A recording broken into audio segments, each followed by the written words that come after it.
Hello friends, स्वागत आहे तुमचं पुन्हा एकदा बाईट्स विथ प्रणू चॅनलमध्ये। आपण आपल्या चॅनलमध्ये पाहतो फूड, कुकिंग आणि ट्रॅव्हल रिलेटेड व्हिडिओज। सो आज आपण आलेलो आहोत वाकडमधल्या एका अतिशय सुंदर आणि अगदी छोट्याशा अशा एका गार्डनला। आता तुम्ही म्हणाल की ह्या गार्डनमध्ये असं युनिक काय आहे, तर आतमध्ये जाऊन बघूयात आपण। तानाजी कलाटे उद्यान म्हणून ह्या उद्यानाला ओळखलं जातं। ॲज युजुअल मी लोकेशन खाली डिस्क्रिप्शन बॉक्समध्ये दिलेलंच आहे। इथे कोणत्याही प्रकारची एंट्री फी आकारली जात नाही, सगळ्यात महत्त्वाचं म्हणजे, आणि पार्किंगसाठी आजूबाजूलाच व्यवस्था केलेली आहे।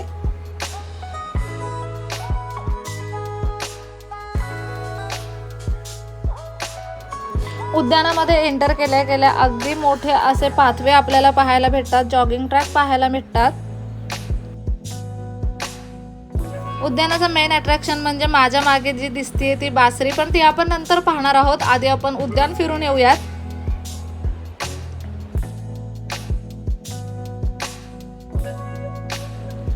उद्यानातून फिरत असताना आजूबाजूला तुम्हाला अगदी छान छान अशी फुलांची झाडं, शोची झाडं पाहायला भेटतील।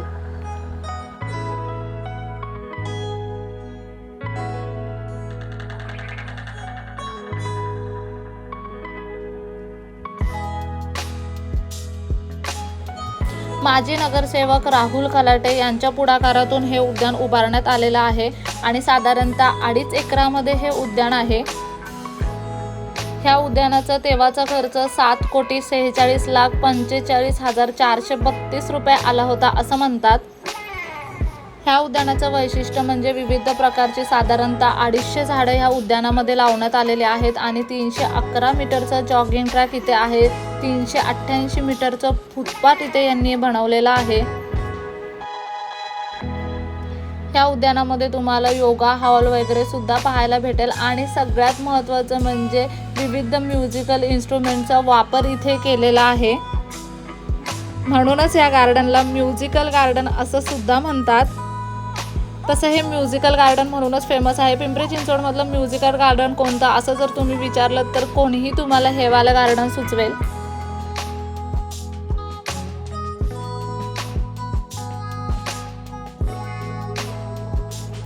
इथे यांनी ठिकठिकाणी वॉशरूम्स वगैरे बनवलेले आहेत। इथे योगाचे हॉल वगैरे सुद्धा आहेत।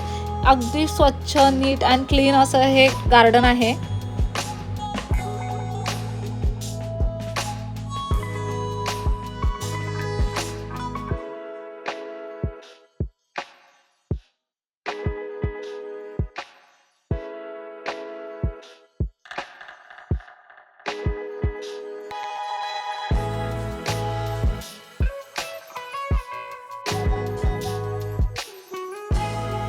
इथे आजूबाजूच्या सोसायट्यांमध्ये जी लोक राहतात ना, त्या लोकांसाठी हे गार्डन म्हणजे एक पर्वणीच आहे।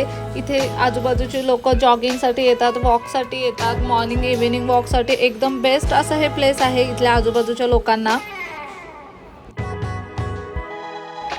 संध्याकाळच्या वेळी ह्या गार्डनमध्ये खूप मस्त वाटतं।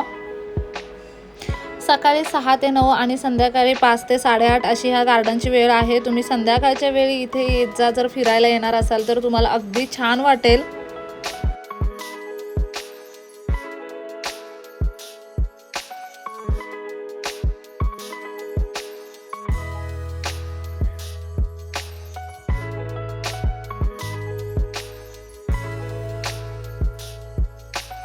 आता आपण आलेलो आहे ह्या उद्यानाच्या मेन अट्रॅक्शनला। तुम्ही इथे पाहू शकता, इथे तुम्हाला म्युझिकल इन्स्ट्रुमेंटचे सिम्बॉल्स पाहायला भेटतील।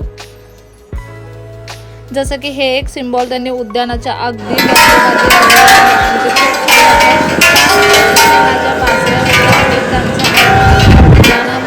घुमत असतो आणि तो खूप छान वाटतो। एक अगदी भला मोठा डमरू सुद्धा त्यांनी बनवलेला आहे। हे सगळं बघायला ना खूप छान वाटतं।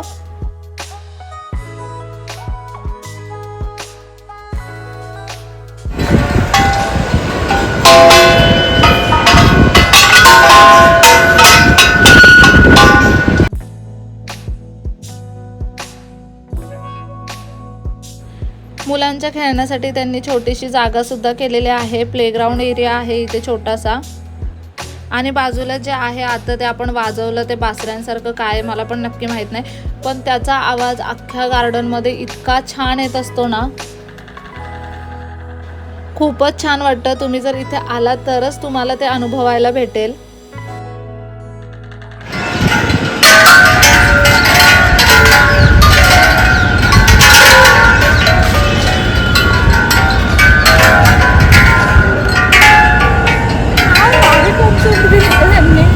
भारी वाटतंय. तुम्ही या ना कधी या गार्डन मध्ये आलात म्हणजे पहिल्यांदा हे वाजून बघा. सगळ्यात इंटरेस्टिंग पार्ट हाच आहे गार्डन मधला. सगळ्यात महत्त्वाचं म्हणजे आपल्या पिंपरी चिंचवड मधला सगळ्यात मोठा मॉल आत्ता सध्याचा तो म्हणजे Phoenix mall of the millennium. तो तुम्हाला ह्या गार्डन मधून पाहायला भेटतो. अगदी समोरच हा मॉल आहे आणि मॉलच्या समोरच हे गार्डन आहे. त्यानंतर मॉलमध्ये एंटर केल्या गेल्या आपल्याला सगळ्यात समोर दिसते ती म्हणजे ही बासरी. अगदी छान पायऱ्या केल्यात त्यांनी, दोन्ही बाजूला छान अशा लाईट्स लावल्यात आणि मध्यभागी अशी ही बासरी लावलेली आहे त्यांनी. खूप मोठी अशी ही बासरी आहे. खूप छान वाटते ही सुद्धा बघायला. इथून वरून तुम्हाला पूर्ण गार्डनचा आणि मॉलचा आजूबाजूच्या बिल्डिंगचा सगळा व्ह्यू पाहायला भेटतो. खरंच खूप सुंदर असं हे उद्यान आहे. तुम्ही जर पिंपरी चिंचवडमधले असून अजून ह्या उद्यानाला जर भेट दिली नसेल ना तर एकदा नक्की इथे भेट द्या.